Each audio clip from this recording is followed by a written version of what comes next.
जय श्री राधे कृष्णा। आप सभी का स्वागत है एडीजे न्यूज में। जैसा कि हम पिछले 8 दिनों से देवी की 9 मूर्तियों के रूपों की बात करते चले आए हैं और आज इसी सीक्वल में आज नवरात्र के 9वें दिन पे हम आ चुके हैं, जो कि देवी सिद्धिदात्री का है। देवी सिद्धिदात्री हमें एक तरह से पीस और पॉजिटिविटी प्रदान करती हैं। हमारी जितनी भी विशेष होती हैं, कामनाएं होती हैं, उन्हें सिद्ध करने में मदद करती हैं। माना जाता है कि अगर आज के दिन देवी सिद्धिदात्री की पूजा सही तरीके से की जाए तो हमारी जितनी भी सिद्धियां होती हैं, हमारी जितनी भी कामनाएं होती हैं, उनको फुलफिल करती हैं हमारी माँ सिद्धिदात्री। इसी सीक्वल में आज हमारे साथ डॉक्टर अनुभा जी जुड़ी हुई हैं, जो कि मुंबई से बिलोंग करती हैं, और उनके बारे में आइए जानते हैं और उनका स्वागत करते हैं। डॉक्टर अनुभा जी, आपको बहुत बहुत स्वागत है। नमस्ते नरेंद्र जी। शुभम अस्तो मां सद्गमय तमसो मां ज्योतिर्गमय मृत्योर्मा अमृतम गमय ओम शांति शांति ही। विजयदशमी और नवरात्रि की आप सबको हार्दिक शुभकामनाएं। मैं डॉक्टर अनुभा शर्मा आप सबको प्रणाम करती हूँ। घर का परिवेश कुछ ऐसा रहा कि मुश्किल कभी मुश्किल ही नहीं थी। हर सवाल का जवाब हाजिर था, हर मुश्किल का हल हाजिर था। इसीलिए शायद जीवन की राह एक सरल राह सी लगी। धूप छांव आए, कई मौसम आए, पर वो गुजर गए। पस्त हो हालात से वो हौसले हौसले है क्या। चमक आती धार पर ज्यादा रगड़ खाने के बाद पिताजी का लिखा हुआ यह शेर रोशनी दिखाता गया और अंधेरा दूर होता गया। एकेडमिक्स की बात की जाए तो मास्टर्स इन मैनेजमेंट फाइनेंस हूँ। Post graduate diploma in marketing and sales किया है मैंने, जिसमें मुझे गोल्ड मेडल प्राप्त हुआ है। Post graduate in exports, MA economics history, BSc and diploma in Kathak dance. पर मन तो जैसे आध्यात्म की रोशनी की यात्रा में न जाने कब से निकल चुका था। इस यात्रा में कुछ पड़ाव आए जो उस वक्त ऐसे लगे कि ये शायद मंजिल ही है, ऐसा अनुभव हुआ मुझे। ऐसे ही कुछ पड़ाव आपके साथ शेयर करती हूँ। योग करना, सपनों का विश्लेषण करना, रेकी ग्रैंड मास्टर बनी, ऑरा रीडर बनी, टैरो कार्ड रीडर बनी और कई सारे ध्यान के शिविर किए। इन शिविर से, इन सारे सेशन से और क्लासेस से कई लोगों को देश में विदेश में बहुत लाभ प्राप्त हुआ। इनके साथ साथ मुझे भी बहुत लाभ प्राप्त हुआ। इनकी कई वर्कशॉप्स भी मैंने देश विदेश में की हैं। लिखने का शौक बचपन से था। कविताएं लिखी हैं और कुछ किताबें भी पब्लिश हुई हैं। लिम्का बुक ऑफ रिकॉर्ड्स में लगभग 8 बार मेरा नाम दर्ज हो चुका है। वर्ल्ड बुक ऑफ रिकॉर्ड्स में, लंदन का जो वर्ल्ड बुक ऑफ रिकॉर्ड्स है, उसमें भी मेरा नाम दर्ज हो चुका है। और यूनिवर्सल रिकॉर्ड्स फोरम, उसमें भी मेरा नाम दर्ज हो चुका है। पब्लिकेशंस की बात की जाए तो कुछ गजलों की किताबें, कुछ कविताओं के संग्रह और चक्र रामायण, जो मेरी बहुत ही प्रिय किताब है, पिताजी के साथ मैंने उसे को ऑथर की है। द रेकी इंटेंशंस, रेकी पर एक किताब लिखी है जिसका विमोचन हमारे भारत के राजदूत उनके हस्त कमलों से बहरीन में हुआ था। वर्चुअल योगा पे भी एक किताब लिखी है। गवर्नमेंट ऑफ इंडिया की एक डिवीजन है, फिल्म्स डिवीजन। उस डिवीजन के लिए मैंने बहुत सारी कमेंट्रीज लिखी हैं, स्क्रीन प्ले लिखे हैं डॉक्यूमेंट्रीज के लिए।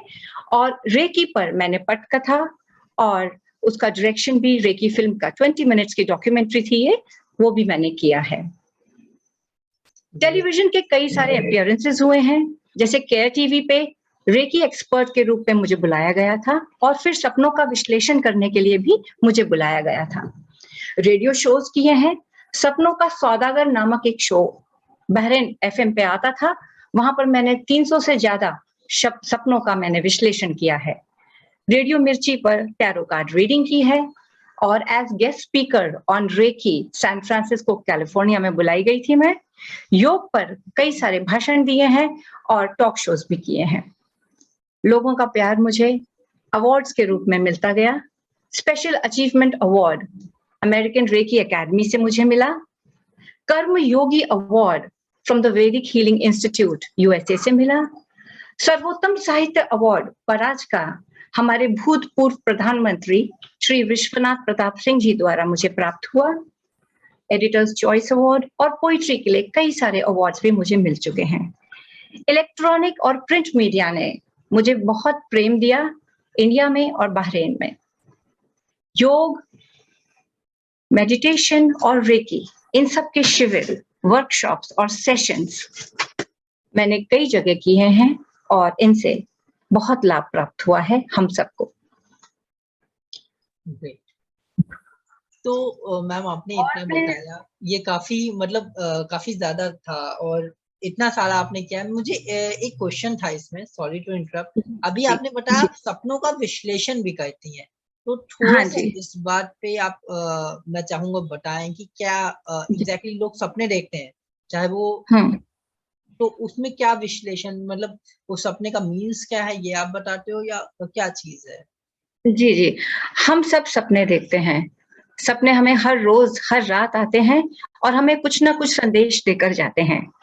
इन सपनों का विश्लेषण करके हम लोगों की तकलीफें या उनके लाइफ में जो कुछ घटना होने वाली है या हो चुकी है और उसका प्रभाव उनकी जिंदगी पर क्या पड़ रहा है, क्या हो रहा है, इसके बारे में हम बताते हैं। रंगों के महत्व हैं, कुछ हमें चीजें दिखती हैं उनके महत्व हैं, कुछ शेप, कुछ साइज, कुछ ऑब्जेक्ट्स जो भी हमें दिखते हैं, इन सब का एक महत्व है, एक संदेश दे रहे हैं ये हमें और ये हमें समझना है।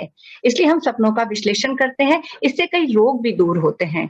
तो ये मैंने कई सारे वर्कशॉप्स में किए हैं और रेडियो पे जैसे आपने अभी सुना, रेडियो पे मैंने 400 से ज्यादा 300 से ज्यादा सपनों के विश्लेषण किए हैं। Great, really great. Okay ma'am, मैं थोड़ा सा योग के बारे में आपसे जानना चाहूंगा। जैसे आपने अभी योग का भी नाम लिया, तो योग का आपने कैसे आपकी एंट्री योग उसमें हुई? क्योंकि योगा में तो बेसिकली मैंने देखा कि बहुत कम लोगों को रुझान रहता है अभी। अब जी जी जी। अवेयरनेस बढ़ गई है आफ्टर कोविड, बट उसके पहले इतनी नहीं थी। तो आपके इसमें आने का और कैसे क्या आपने अभी तक बताया, तो योग में स्पेशली आपका क्या वर्क रहा है? आदित्य जी, जैसे बूंद बूंद से सागर बनता है, वैसे ही हर शुरुआत का आरंभ छोटा हो, सही हो, निश्चित हो, इसी सोच के साथ मैंने अपने जीवन की योग यात्रा शुरू की। कहते हैं अतः योग अनुशासनम। योग शुरू करने से पहले हमें अनुशासित होना होगा और अनुशासित अपने तन को, मन को करना होगा। जब हम अनुशासित या डिसिप्लिन हो जाएंगे तभी हम फोकस कर पाएंगे और जब हम फोकस कर पाएंगे तब हमारा ध्यान केंद्रित हो पाएगा और हम सही मायने में योग कर पाएंगे। तो मेरा प्रयास घर से शुरू होता है। हर गृहिणी को, घर के हर व्यक्ति को, चाहे बालक बालिका हो, पुरुष हो, गृहिणी हो, उन्हें योग करना है, उन्हें अनुशासित होना है सबसे पहले।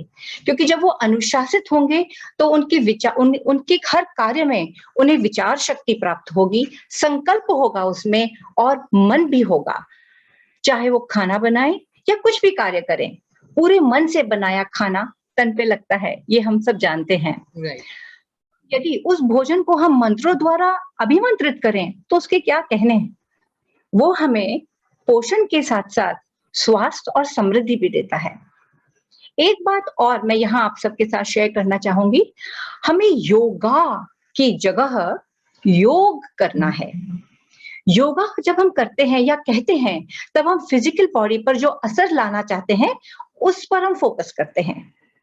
क्योंकि यहाँ योगा में जो आ की मात्रा आई है या ए आया है, वो आसन जो शरीर करता है, फिजिकल बॉडी करता है, उसे डिपिक्ट कर रहा है मेरे हिसाब से।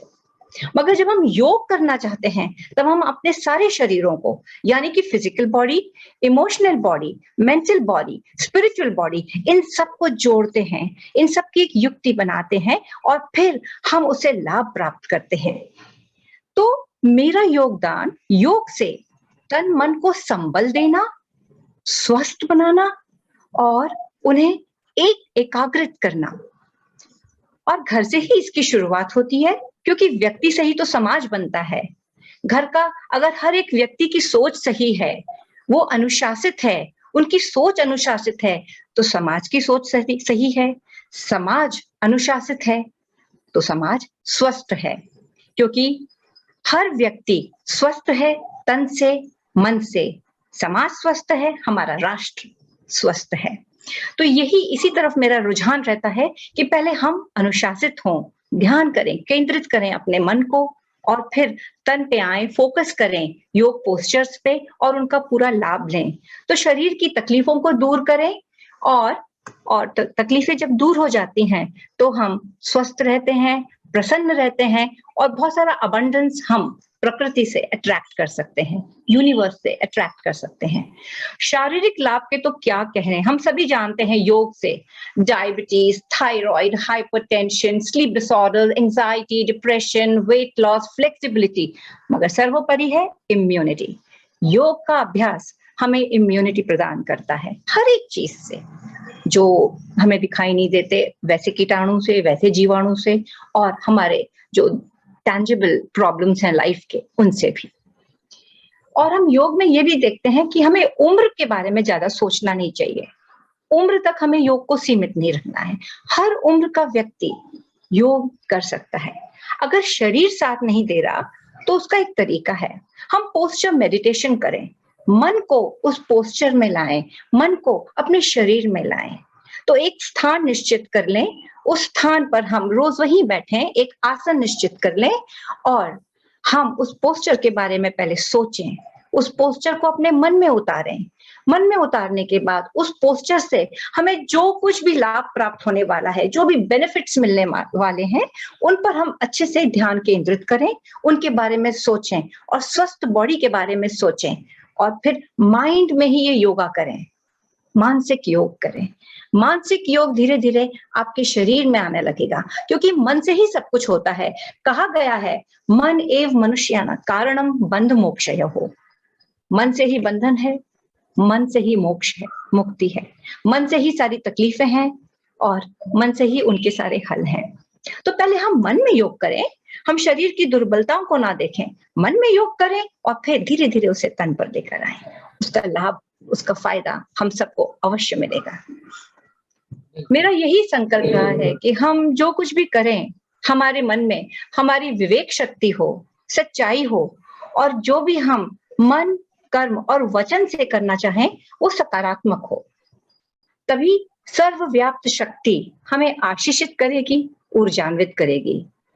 हम खुद को और हमारे आसपास का जो परिवेश है उसे हमें नकारात्मकता से दूर रखना है, क्योंकि ये नेगेटिव एनर्जीज, इनका एक विशेष सर्कल है, और इनके घेरे में एक बार हम पड़ जाते हैं तो इनसे बाहर निकलना भी बहुत मुश्किल होता है।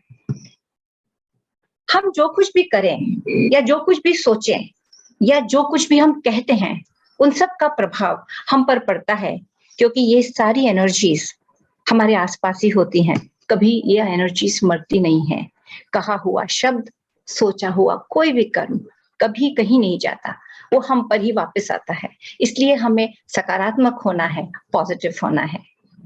और मैं बस सोसाइटी से और हम सब से यही कहना चाहूंगी कि हम सबको योग करना चाहिए, तन के साथ साथ, मन के साथ साथ।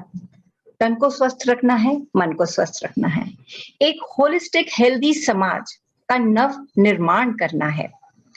सार्वजनिक वेलफेयर के साथ साथ हमें सार्वजनिक वेलबींग की ओर अपने कदम उठाने हैं। यही मैं चाहती हूं कि हम करें और हमारा समाज करें। और जैसे कहते हैं कि एक मंत्र है, शुभम करोति कल्याणम, आरोग्यम धन संपदा, शत्रु बुद्धि विनाशाय, दीप ज्योतिर्नमोस्तुते।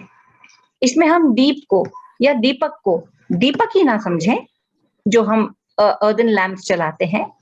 सूर्य भी है दीपक, बहुत बड़े महादीप है वो तो। और हम उस दीपक को हमारे अंदर जो लौ जल रही है, हमारे अंदर जो रोशनी है, जो ऊर्जा है, उसे भी मान सकते हैं। तो इस मंत्र के द्वारा हम यही चाहेंगे कि हमारा समाज, हर एक व्यक्ति समाज का हर एक बुराई से या बुराई रूपी उस अंधकार से दूर रहे और उसी रोशनी को नमन करे, उसी रोशनी के साथ रहे, उसी रोशनी का प्रेम पाए और उसी रोशनी से अबंडेंस पाए, अपने भीतर की लौ कभी बुझने ना दे। योग यहाँ पर इसलिए बहुत महत्वपूर्ण हो जाता है। योग की योगिता भौतिकता से बहुत परे होती है।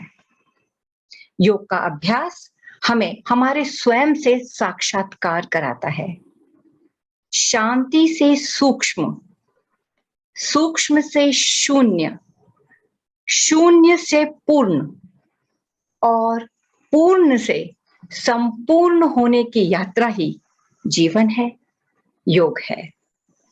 तो इसलिए हमें योग को एक बॉडी फिटनेस या एक्सरसाइज की प्रणाली नहीं समझना चाहिए, एक तरीका नहीं समझना चाहिए कि हम वर्कआउट कर रहे हैं जैसे हम जिम में जाते हैं। नहीं, हमें योग को बॉडी, माइंड और सोल को एक करने की, जोड़ने की युक्ति समझना चाहिए।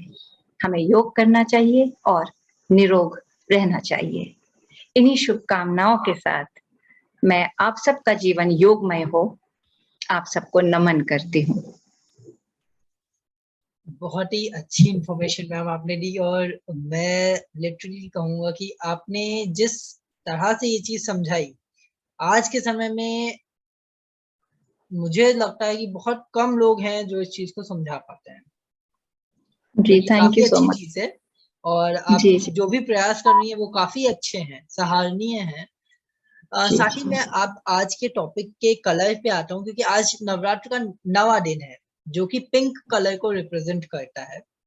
अब जी पिंक कलर कहा जाता है कि पीस और एनर्जी दोनों देता है जी हमें, ठीक है। जी जी अब बात की जाए तो माना जाता है कि आज के दिन अगर देवी माँ की पूजा पिंक कलर के कपड़ों को, गुलाबी कलर के कपड़ों को पहन के की जाए, तो उससे हमारे जीवन में सुख, समृद्धि, पेशेंस, पीस, स्ट्रेंथ सभी चीजें आती हैं, और जितनी भी हमारी कामनाएं होती हैं, जितने भी हमारे इमेजिनेशंस होते हैं, वो रियलिटी में चेंज हो जाते हैं। जैसे आपने बताया ना, योग मन से शुरू करें फिर तन पे जाएं, तो वैसे ही वो मन में जो इच्छाएं होती हैं वो बाहर आके शो होने लगती है, एबेंडेंस मिलने लगते हैं हमें। सो दिस इज जी जी the message I want to give to all the users. And साथ ही मैं मैम का बहुत बहुत शुक्रिया करूंगा, उन्होंने योग जैसे जटिल विषय को बहुत ही सरलता से समझा दिया कि बहुत से लोग हिचकिचा चाहते हैं कि भाई हम नहीं कर सकते, I am physically not able, तो उन्होंने इस चीज को भी समझाया कि आप कैसे शुरू करें। जैसी बात है, अगर मन में शक्ति है तो तन की शक्ति लाने में ज्यादा टाइम नहीं लगेगा, क्योंकि मन का हारा हारा है और मन का जीता जीता है। ये एक बहुत पुरानी बात है, और ये बिलीफ है मेरा भी कि अगर आप मन में ठान लो आप कर सकते हो, तो दुनिया की कोई भी ताकत आपको रोक नहीं सकती है। सो दिस इज द वे। अब बात करते हैं हम मैम से इस विषय पे कि उन्होंने जो इतनी अच्छी इंफॉर्मेशन दी, उसके लिए सबसे पहले तो हम मैम का शुक्रिया अदा करते हैं, और आशा करते हैं कि इस नवरात्रि के पावन पर्व पे उनके घर में सुख समृद्धि आए, और मैम का नवरात्र और आने वाला आगामी वर्ष बहुत सुख और सुविधाओं से भरा रहे। इसके लिए मैम मेरी मेरी आशा भी है। ये और शुभकामनाएं, सॉरी टू इंटरप्ट, मेरी भी ये शुभकामनाएं आप सबके लिए हैं। आप साथ ही कुछ कह मेरे रहे जो थे? जो यूजर्स हैं, जो मेरे व्यूअर्स हैं, उनके लिए भी मेरी यही शुभकामनाएं है कि आप सबकी नवरात्रि बहुत अच्छे से बीते, और आप सब, कल विजय दिवस है, विजय पर्व है, दशहरा, उसके लिए भी हमारे पास बहुत सारी चीजें हैं, तो स्टे ट्यून और हम हमसे जुड़े रहिए ऐसे ही। और मैम के साथ हम लोग कुछ आगे प्लान करेंगे जिसमें हम इन विषय, जटिल विषयों पे और ज्यादा बात कर पाएंगे, ताकि हम एक समाज में एक बदलाव ला सकें, अपने आगे आने वाली जनरेशन को, जो कि एक वेस्टर्न कल्चर की तरफ काफी ज्यादा मोल्ड हो चुकी है, उसको भारतीय संस्कृति के बारे में, भारतीय संस्कृति के महत्व को, हमारी योग साधना को, योगा को नहीं, योग साधना को समझा सकें, ताकि हमारा देश वापस विश्व गुरु बन पाए, जो कि हमेशा से रहा है। इसी के साथ मैं आप सभी का धन्यवाद करता हूं, और मैम आपको स्पेशली थैंक्स कि आपने इतनी अच्छी इंफॉर्मेशन बहुत ही सरल तरीके से हमें समझाई। धन्यवाद। धन्यवाद आपका भी, थैंक यू सो मच, प्रणाम।